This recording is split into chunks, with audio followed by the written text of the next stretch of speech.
Welcome to the Personal Development Mastery Podcast. I am 𝗁𝗁𝗄𝗯𝗃 and my mission is to inspire you to grow, stand out, and take action towards the next level of your life.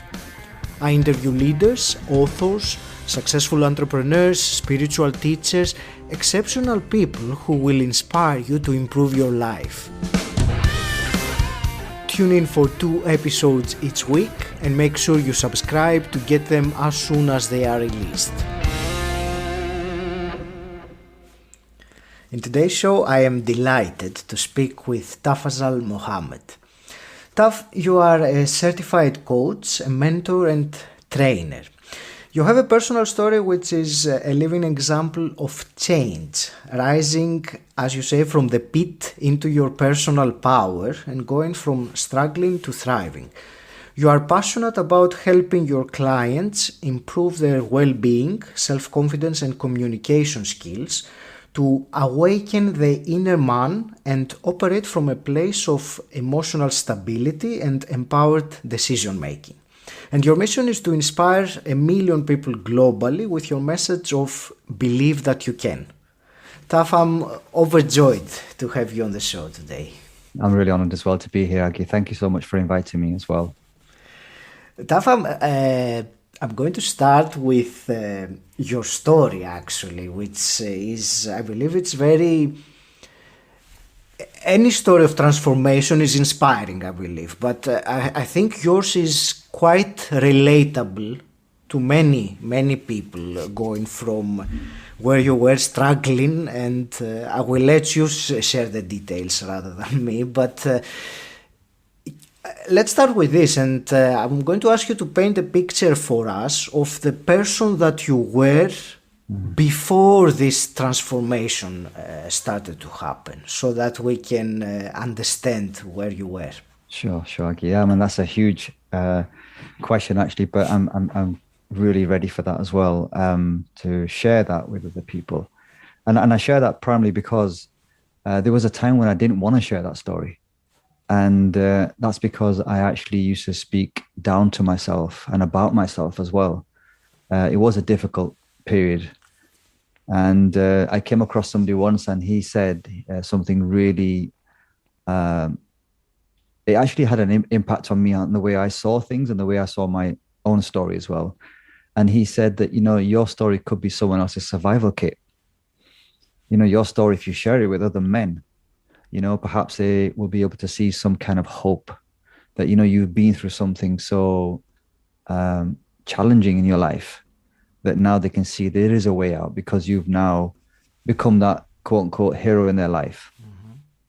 So I think for me, those years, if I was to reflect back on those years, it was a time when I was, quote unquote, going through the motions of life. So a father, a husband, a son, a brother. And what happens oftentimes is that you become so engrossed in life itself and being busy with life that you forget about life. And what I mean by that is you forget about yourself. So for me, I had given up some very important things that were for my benefit at the expense of my health and well-being. And I dedicated my life to everyone else except for myself. So whether it was work, trying to make ends meet, whether it was trying to help emotionally, right, mentally even. So I was the kind of guy who was always the first person to help other people, right?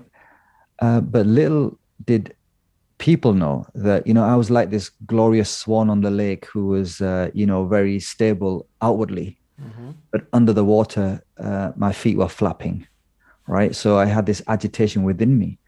But yet there was this thing, this stigma, I'd say, particularly a man from the Asian subcontinent.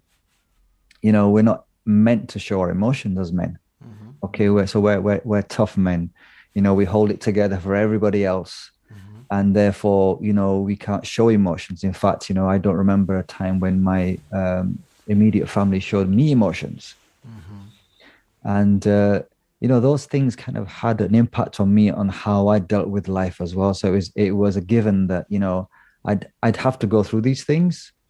And you know, if something came up as a challenge, then, you know, it was okay. I just had to kind of just suppress those emotions and feelings and get on with life. So I was very emotionally, I'd say, bankrupt. You know, I was looking for something which I realized after some working with a coach actually last year. I realized it was some trauma I held from my childhood. And the thing was that my parents got divorced when I was 8. And myself and my 2 youngest sisters were sent to Pakistan. So that's, you know, my ethnic background. And picture it, if you will. I mean, we were on an airplane with a complete stranger. So our mother and father never went with us. We were on an airplane with a complete stranger, going to this alien land we'd never been before. And the distinct memory I have of Pakistan is when the door opened. So, you know, like when you put something in the oven and you kind of open the door and this gust of hot air hits your face. Yes. It was like that, Aggie. And it was just so, it's had an impact on my memory. And then from there, we traveled on this minibus for 2 hours or so to the village.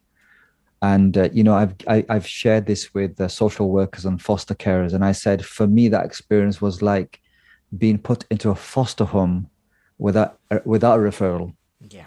There was no referral process. Like I said, I didn't know. And it was my step grandmother and my auntie as well, but we'd never met before. So imagine being transported to this alien land, living with strangers and not knowing what was happening. So we weren't told what was happening. And I ended up staying there just over 2 years. And that had a huge impact on my emotional sense of well-being again. And it was something that when I came back, so those couple of years were my, you could say, you know, I was vulnerable. You know, I was very vulnerable and very withdrawn. And when I came back, I couldn't speak English, and I went to a language school, and I was vulnerable again. And I remember going through these years, not really knowing who I was and what I needed, although my subconscious knew exactly what I needed. And therefore, what happened in life, this pit wasn't a short experience for me. It was an experience for almost 40 years, Aggie. You know, and that's the most, I think, alarming thing, that sometimes we can live through life and there are certain things that hold us back and we're not aware of those things. And when I did this deep inner work with this wonderful coach in Australia, she actually drew this out of me, that in my past relationships, I was looking for the 2 things I was missing from my childhood. And those 2 things were love and connection. And so I ended up looking for these things in other people. But obviously those people didn't know that I was looking for those things. Neither could they give them to me in the way that I wanted them. And then I had this epiphany. Go on, Aggie. I just wanted to, so I,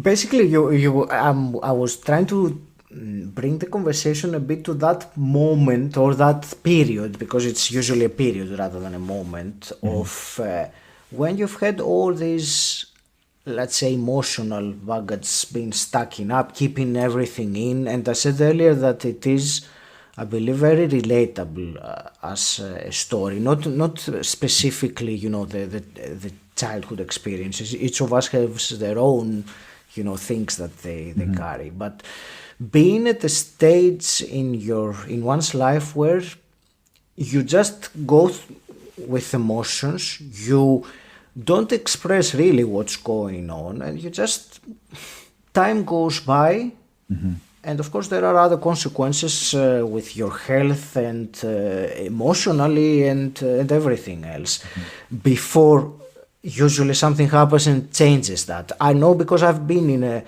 similar emotional situation that I needed to change, and that's why I want to focus on this, because I'm sure that many people have been or there are in a state like you were or like I was years ago, and something propelled you and propelled me to change. So can we move to that period of time now and see what pushed you over the other side?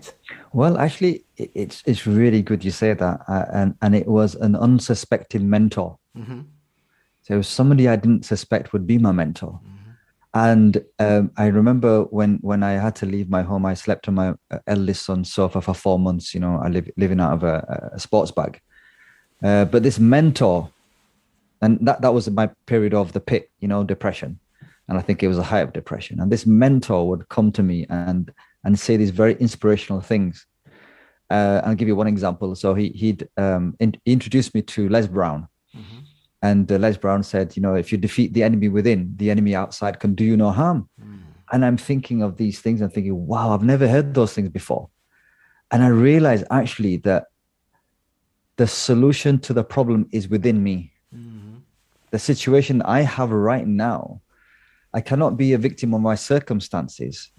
I have to control my destiny moving forward, right? I'm the captain of my ship and the master of my destiny, right? And I heard this other statement from this unsuspecting mentor, and I'll share who that person was in a minute. And, you know, I heard this thing about that, you know, be careful of your thoughts because your thoughts become your words. Be careful of your words, become your words, become your actions. Be careful of your actions because your actions become your habits. Be careful of your habits because your habits become your character. Be careful of your character because your character becomes your destiny. And I realized, oh my God, your thoughts become your destiny. I need to change the way I think. And that was the epiphany I had, that I literally am in control of my future. And that unsuspecting mentor was actually my son. So he was the kid, the guy I used to inspire when he was younger. And now he's in his 20s now, and he's realized my dad's on this, he's on a downer right now. You know, he's not feeling great about himself. So he'd come out with these statements, and he was into, you know, fitness, and he used to quote Arnold Schwarzenegger and Les Brown and all these things. So he used to send me these amazing motivational talks. So I realized actually that I need to do something. And that was like Tony Robbins says. He says that it can take a lifetime to decide to do something. But once you decide, it can be an overnight thing. Yeah. And that was it. I looked at myself in the mirror one day, and I said to myself, I made a promise. I said, from today onwards, you are going to change. And that was a promise I made to myself, Aggie. And I've kept that promise throughout until now. Was there anything particular about that day? Was that a specific day then that you faced the mirror and you said that? What else was going on during that day? Actually, what it was, Aggie, I realized that when I used to be in my element, I was into physical fitness. And I remember this £9.99 sale coming on at the local gym, right? And I thought, okay, that's great. You know, I'll join the gym. But I thought, can I afford £10? And I realized, oh my God, I've been spending so much money on everybody else. And I'm questioning whether this has any value for me. And that was the moment, Aggie, I realized that all these years I've been neglecting myself, but yet I've been serving other people.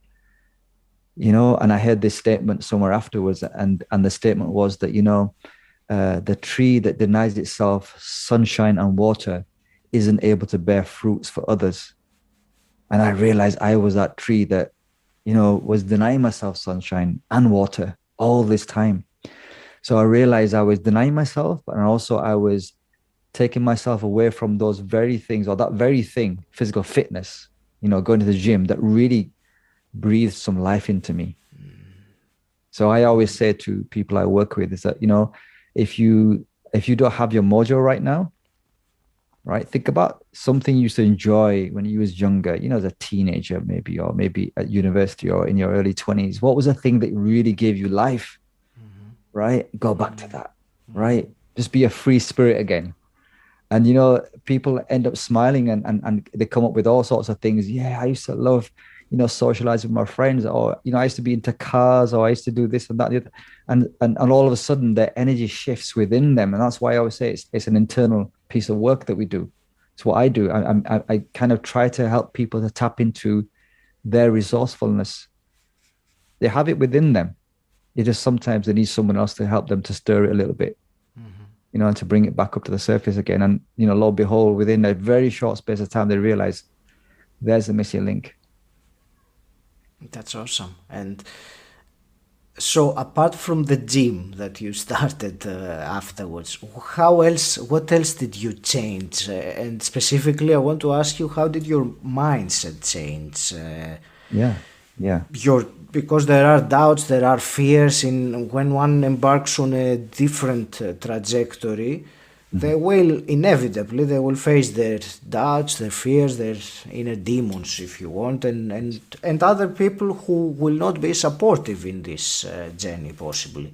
So, can you share what was it that you did differently then as a result?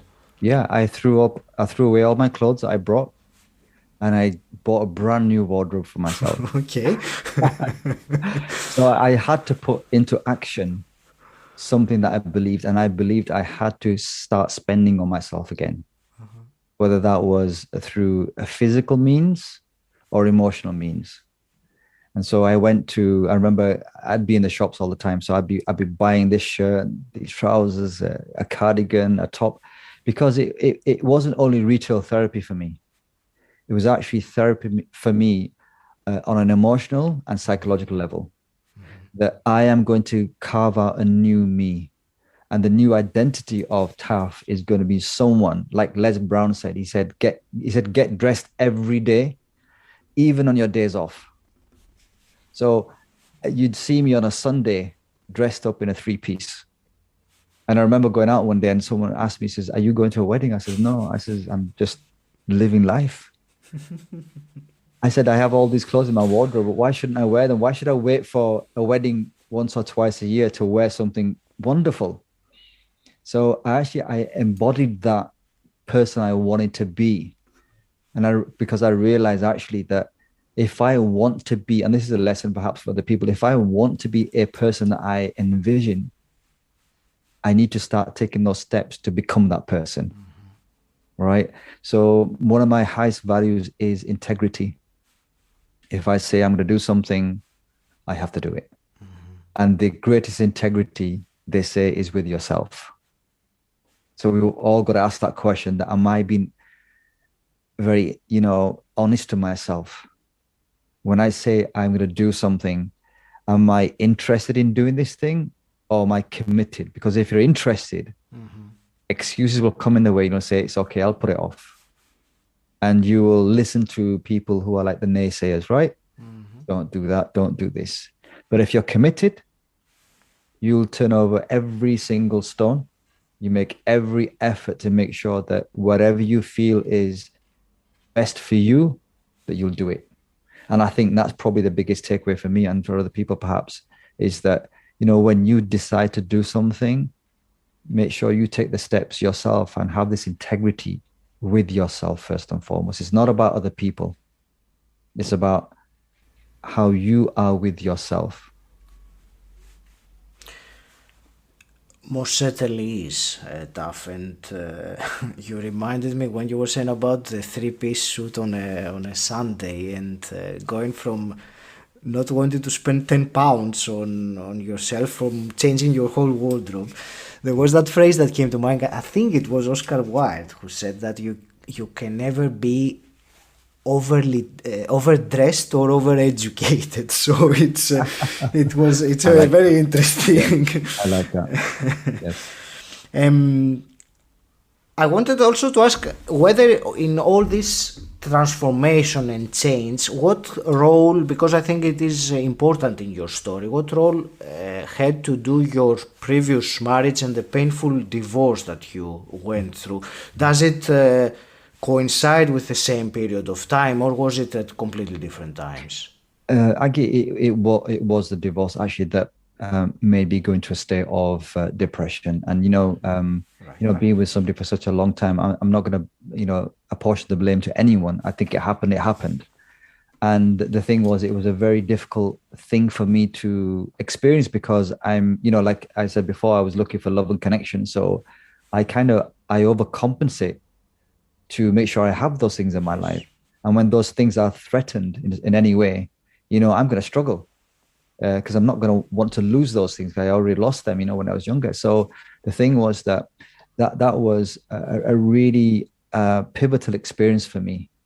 And an experience that at the time was very challenging for me because, like I said, I'm a giver, so I give to everyone else. Mm-hmm. But I found it at the time very difficult to receive.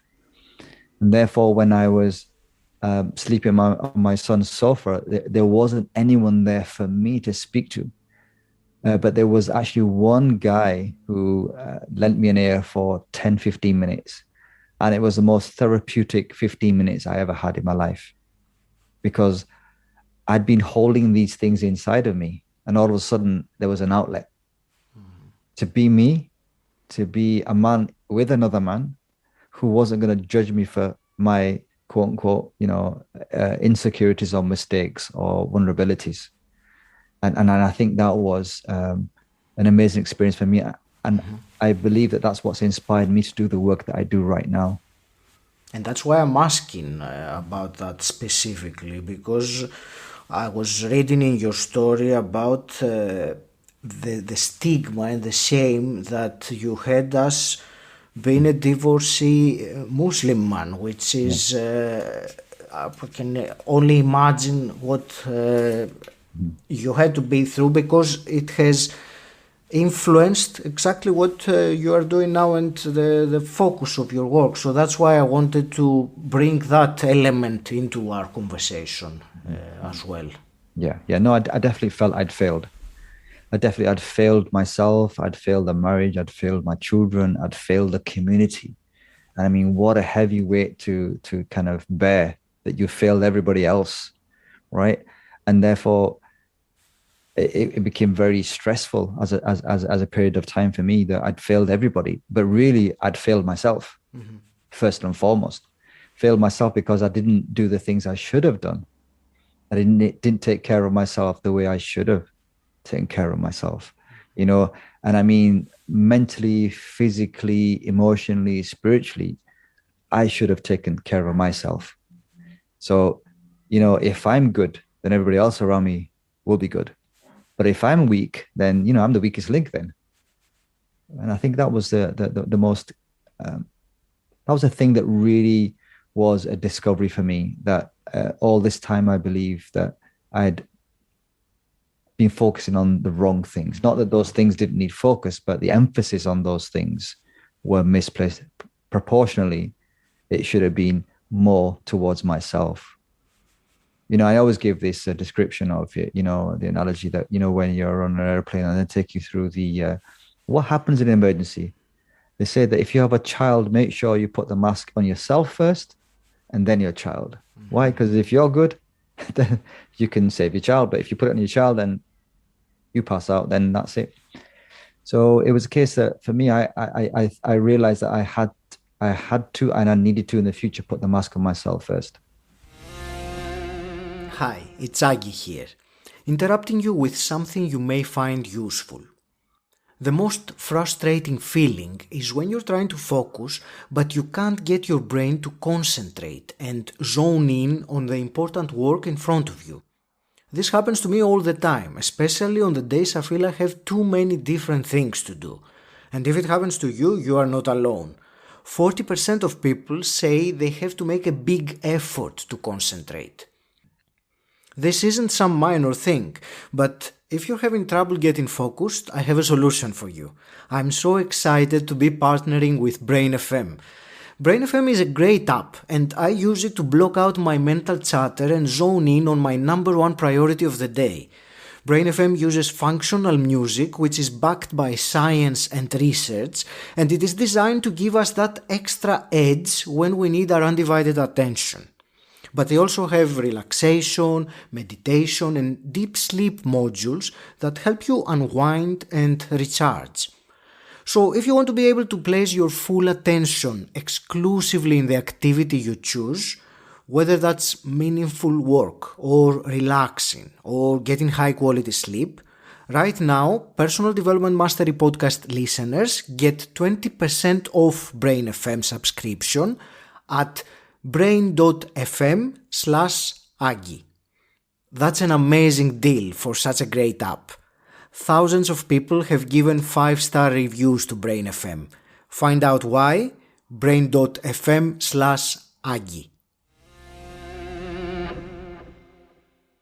How long did that period of bouncing back and getting out of that pit, how long roughly did it take? I'm curious. Well, for me, I think I was in that period for many years. The downward period, you mean? The downward period, yes. But I was in denial, Aggie. I was in denial. I was very emotional in the sense I'm a very sensitive person. I'm an introvert. Therefore, I don't share much with other people. And, it was downward for many years. And I'd say the peak of it was when I had to leave home. Mm-hmm.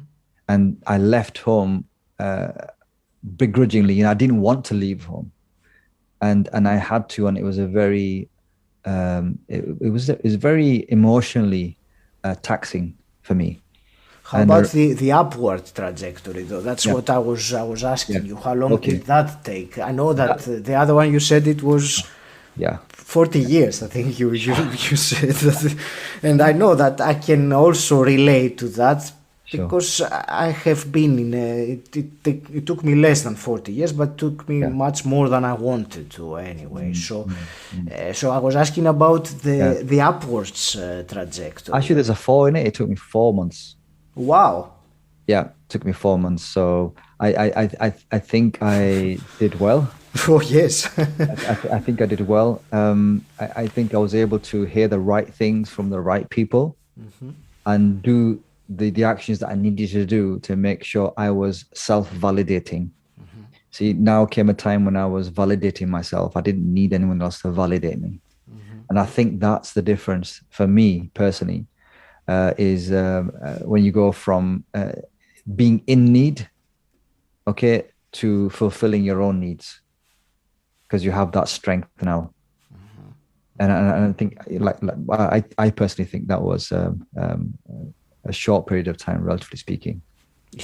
I was expecting to hear a much bigger number, to tell you the truth. When you said 4 months, I was impressed, it's actually great to have an indication of how quickly one can turn their life around. If you said that phrase that it might take years and years before you make the decision, but when you make the decision is a moment, then it changes. When it is a true decision, a congruent decision. Yes. I wanted to ask you and bring the conversation to the present now about the work that you do now as a coach. Obviously, you have been influenced very much by your own personal story, but tell me about the people that you help. I know that you focus on the Muslim community mainly, or I don't know if it is exclusively, but please share what is it that you do now as a result or a consequence, I would say, of all this path. Yeah.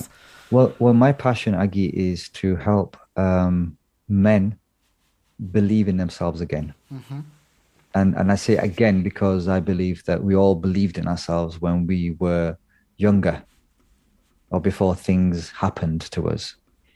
So whilst my unique focus at the moment is Muslim men, I can work with any man. And in fact, very soon I will be working with all men. And the reason I focus on men is because I don't want to focus on work that I don't have experience of. So my work is going to be helping men to rekindle their relationship. Because I believe that there are some things that you can do as a man that can rekindle that relationship that you're struggling with. And I've worked with quite a few men right now. And, sometimes it only takes 1 hour right? For them to realize, oh my God, I have so many great things in my relationship right now.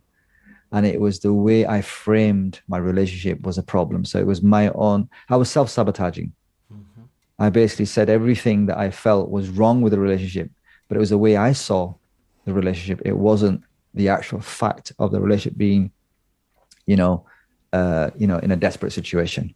Mm-hmm. So what I do is I help men to look back into themselves as to, what do they need to awaken the inner man?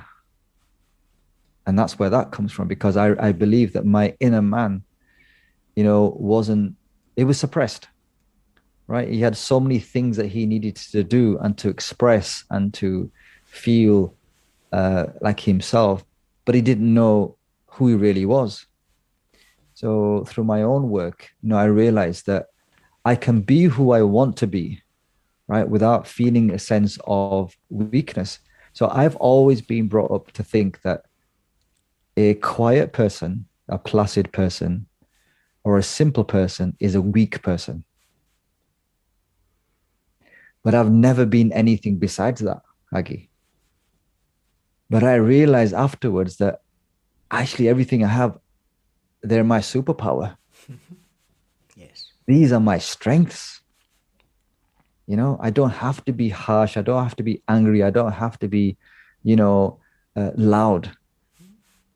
I can be myself. I can be calm. And, you and I kind of resonate on this, I said to you that what I recognize in you, and you said is what I have in me, so I recognize wisdom. I recognize being careful with one's words, being congruent, saying what you do or doing what you say as well. And I think that's a source of strength. So we're all unique. It's a matter of, Cooley said that, I am not who you think I am. I am not who I think I am. I am who you think I am. Mm-hmm. And that was profound. I first heard that, I've, over these years, I've tried to create a persona which I perceived other people wanted me to be. Yeah. And I thought, what a pathetic state that was. All this time, I am a shy, placid, introvert person. Mm-hmm. And I tried to be someone who was a little bit more bold, a bit loud. So even when I do, in my past life, I deliver training courses, and I speak like this, but without a microphone, you can hardly hear me. So in the training world, they say, raise your voice. And every time I raise my voice, I feel that I'm not being authentic to myself. Exactly. Yes. And I focus more, you can resonate with that, right? And I focus more on the pitch and the volume rather than the content. So yeah, I kind of help men to be themselves again, and not pretend to be like anyone else, like an influencer, like a famous person or their next door neighbor. It's not about that, right? You are your own superhero. Just let's look at those inner traits that you have as your own hero, and let's look at maturing them and crystallizing them a little bit more. So when you come out, you're just this amazing, individual, unique person. Indeed, I think that you mentioned it, that our uniqueness, our authenticity, what makes us who we are, is our superpower, and trying to fit in, which is what we have been, or many people, if not most people, have been conditioned to fit in. And you mentioned the word persona, of who you think that the others might like, which I believe most people can really relate to that. Some have managed to get out of that, and that, I believe, is one of the biggest freedoms one can acquire, when they cease to pay attention, or I would say cease to care about what others think of them, because that's who I am. So if I have my integrity and I operate on my own morals and principles, and I believe them to be right, then some people will like it, some people will not like it, and if they don't like it, that's none of my and the business. thing is, I argue with that as well, that you will find your tribe. Those people that resonate with you will be, your tribe, and that's brilliant, because you want people around you that share energy with you, because you know the sharing of energy, that synergy, yeah, that synergy comes when you have those commonalities, right, with others, and that becomes an amazing space, you know, when you share that space with other people.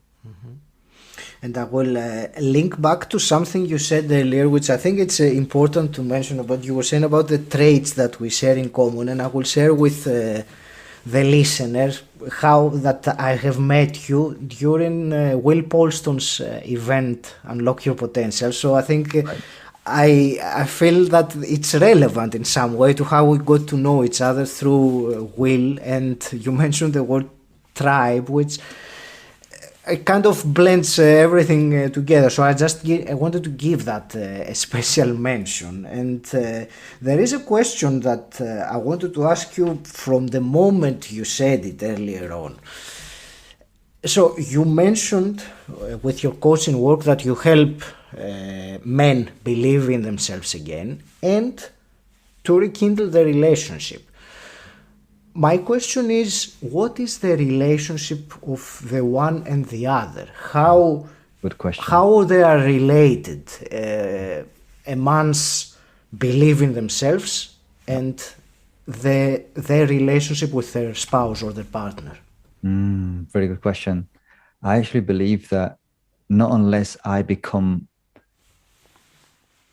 believe in myself, how am I going to believe in this relationship with someone else?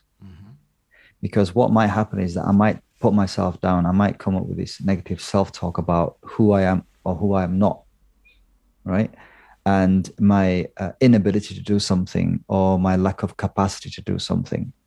So for me, it's about the man awakening his unique traits, understanding his values, what he needs as a man. Okay, and then when he becomes awoken, right, when he goes to that relationship, he goes to the relationship with the view of giving the best version of himself to that person. And my wife and I, you know, Victoria, bless her, she's in the US at the moment, and the way we met was amazing. So out of the pit, I came to my personal power, and I found my soulmate actually, it was only because she saw me dressed, looking confident, right, saying amazing things online. And therefore we say that, you know, when you start to raise your energy and you vibrate at a certain level, only those people can see you. Yes. Otherwise, when you're down here, the person won't see you because it won't resonate. So this thing that when I start to resonate higher, it's going to be something that I bring into and give the relationship. And so we have this understanding between ourselves that we say that it's like the infinity symbol, that when I give, it will come back. When I give the best of myself, I will get the best of you back to me. And we enter this and we believe this in our relationship, that, you know, the rising tide lifts all boats, that when I build myself up, it's going to build us up. Okay. And conversely, you know, if I don't look after myself, obviously it's going to have an effect on the relationship. So I believe that when the man, you know, awakens the man within and starts to look after his mind, body, his soul, you know, his emotions, and builds himself back up again, right? The woman's going to love him. She's going to think, wow, what an amazing guy. He's the best guy on this earth, right? He's got EQ, right? He's intelligent. I can have a conversation with him. You know, my wife and I have TED Talks, regular TED Talks. So we'll sit and we'll discuss a subject and we're there 15, 20 minutes, 30 minutes and we're away, because we stimulate each other in that way. But I've only got to that point, it's because I've worked on myself. Otherwise, I would have been a boring person. That's one thing that I completely agree, and I realized at some point in my journey about personal development that it does involve you as a person, but it's not for you, because it benefits everyone else around you, and in the grander scheme of things, I think it benefits the universe or the everything there is. Really, it is your contribution to everything, and in that sense, a duty to become, to fulfill your potential, whatever that means for every person. Well, okay, I see two domains. Okay, and I see one domain as the experience that I have in life, and what I will leave from life. One is inward, and the second one, the latter one, is outwards. So the experience I have in life is the people I come across, the places I travel to, the experiences I have, the things I have as possessions. So the experiences in life, but what I leave from life is my legacy, is linked to my purpose now. And I was having a conversation with my 14-year-old daughter yesterday, and we were talking about values, and I kind of did this quick elicitation, just over a cup of coffee. Yes. And she was really amazed, and she said that one of her values is contribution, and I kind of explored that a bit further. She says she likes to help people, volunteer, and this, that, and the other. And I said, look, my value used to be contribution, but I realized it wasn't just giving; it was about legacy. It was more than that for me. It was about leaving an imprint, or leaving, like the old cliches, leave the world in a better place than you found it. So what I leave from my life, I'd like to think that it's going to be, so I have this thing I'm working on right now, is that, and my days are now occupied like this. If today was one day in my life, it was a one day only time capsule that my great grandchildren could have access to, what would they see my day? And would they be inspired by my day? Or would they think, this is like some ordinary guy? But when I have that thought in my mind that my great grandchildren will have this one day only, I've got to make this day count. And I always say it's like, using the metaphor of a freshly baked loaf of bread. Right, so it comes out the oven and it's fresh. The aroma is there, and it breaks up nicely, and you can eat it, and it just tastes heavenly, right? Yesterday's piece will be a bit stale, so in comparison, you won't have it. Tomorrow's piece hasn't been made yet, so the loaf, the freshly baked loaf, is like the day to day. I have to take of its, benefits. I have to eat it right, and I have to make sure that I'm mindful of that experience I'm having, and I make sure that I use it up well.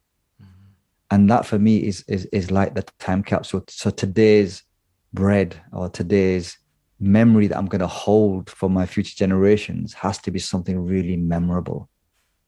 It has to be really amazing. So what I do now is I think about my day, and I'm very intentional about why am I doing this? Do I need to be doing this? What will this be in terms of my legacy tomorrow? Yeah. And what will people think of me? I know I'm thinking about other people, but I think it's important to kind of frame things of what I do, the experiences I have in life, and what I leave from life, and having that balance between the two. We are all interconnected, and it is, some people choose not to see that, but that doesn't mean that it's not right. And actually, there was, it's a bit off topic, but I wanted a comment on that, because you mentioned the word soulmate earlier. So my question is, how do you know? I think the first thing is that you need to be very awoken yourself. I think that's the most important thing. And awoken in the sense that you do not need any external validation. Yeah. Will Smith says something like,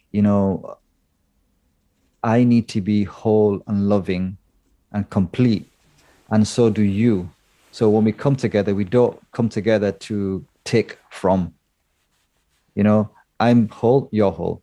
And I think when it comes to soulmates, that when you've done the inner work yourself, and you have confidence, and you don't need external validation, and you are mind, body, and spirit, working on yourself. We're all work in progress. It never finishes. but we're cognizant of the fact that we need to continuously improve ourselves. We have to evolve every single day, right? And become better and better and better. I think when you're at that stage in your life, self-actualization, like Maslow talks about, I think when you're at that stage, you will automatically see someone else who is also doing the same work. And then there's this amazing energy that you will feel, and you know when it's there. You just know when it's there. And my wife and I speak about this in terms of it's a fine dance, right? So when you're having conversations, when you're looking into each other's eyes, when you're just sitting and having a meal, it feels peaceful. I don't have to pretend to be someone I'm not. I don't have to wear a mask. I don't have to say certain words to make you feel good, because you're already confident, right? I'm just being in the moment, and I'm enjoying your company and you're enjoying my company. There isn't a need as such, but there's a fine dance between the two, because we know we're in this safe place with each other. So I think that's my loose definition of what a soulmate is. And I think we all know those people in our lives that we can be ourselves. I think that's the main thing. We can be ourselves with someone. Thank you. That was a beautiful answer, Taf. Thank you for sharing it like that. There are many things that we have discussed, and I'm sure that I could easily go for another hour with more things. Let me start bringing this conversation to a close, little by little. So let me ask you some quick fire questions, as I always do with my questions. So first one is, what does personal development mean to you? It means life. For me, it means that you begin to live life, but live life on your own terms. And if you could go back in time and let's say you are able to meet the 18-year-old Taf, and you can offer him one piece of advice, what would that be? I'd say to him, find Aggie wherever he is. Aggie? Yeah, because he'll be a good sounding board for you.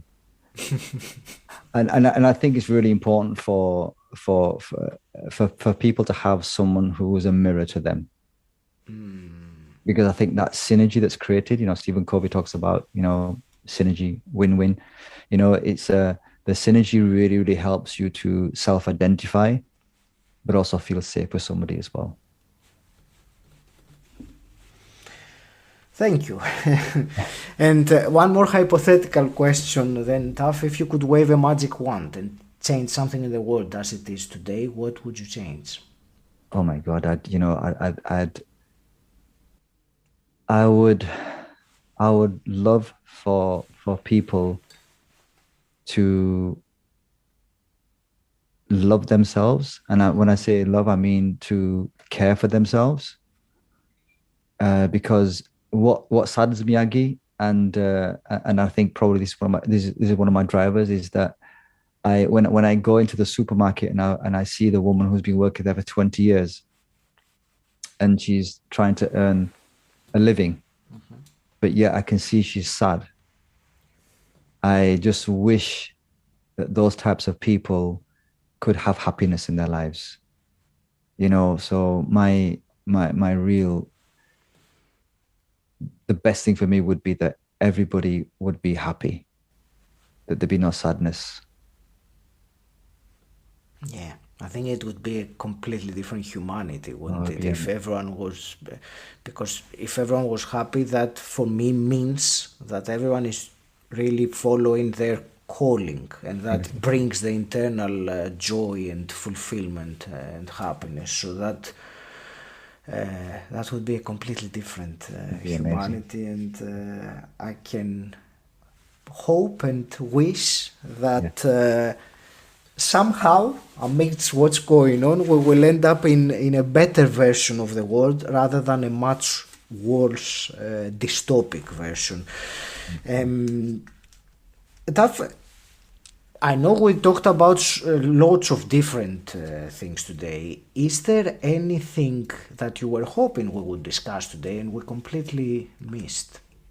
No, Aggie, you're an amazing host, and you literally have drawn out the best of me and what I believe to be the philosophy of life for me as well, actually.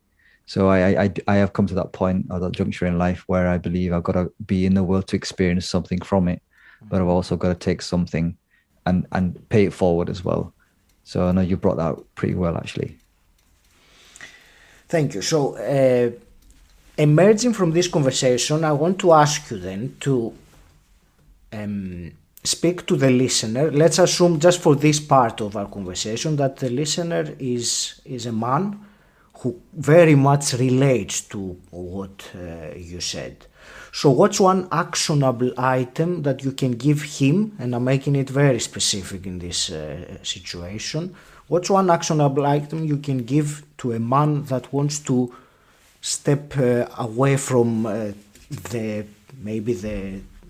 situation that they're in? But I will leave that. I don't want to be too prescriptive, so please. No. I think what I'd say to in fact anyone listening, I would say that do something that you know breathes life into you, whatever that is. Do something for yourself. Do something for yourself that breathes life into you, whatever it is. And you will see a physiological shift, even at a molecular level as well. And I think that's the greatest gift that we all can have, is to have this real shift within ourselves when we do things when we're in our element. And I think we don't do it enough. So my kind of closing words would be to just do more of that, you know, and try to fit those things in every day. And I think this, for me, this message has been coming across or between the words or underneath the surface of what you have been saying for the last hour, that this look after yourself and don't feel guilty or ashamed. You have to be, regardless of what anyone thinks, we are the most important person in our life. No one else is. It's not our wife, it's not our mom, it's not our son. So and I think that message came across very clearly. So thank you for that. Tell me, how can people connect with you and find out more about what you do? Sure. The best thing would be if they go onto my website, which is Tafazal Coaching. So it's Tango Alpha Foxtrot Alpha Zulu Alpha Lima Coaching, one word, .com.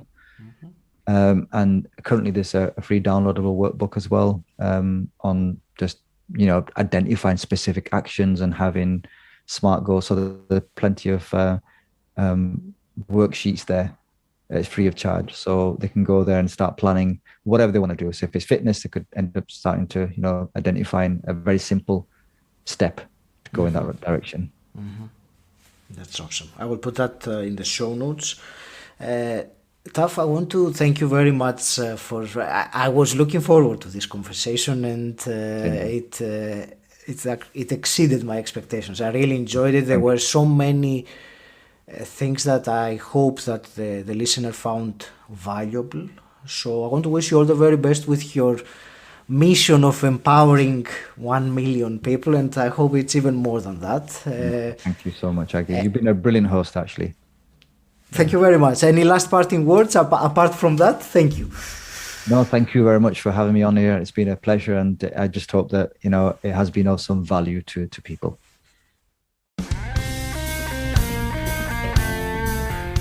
I hope you enjoyed listening. If you have, please share this episode with someone who you think will benefit from it.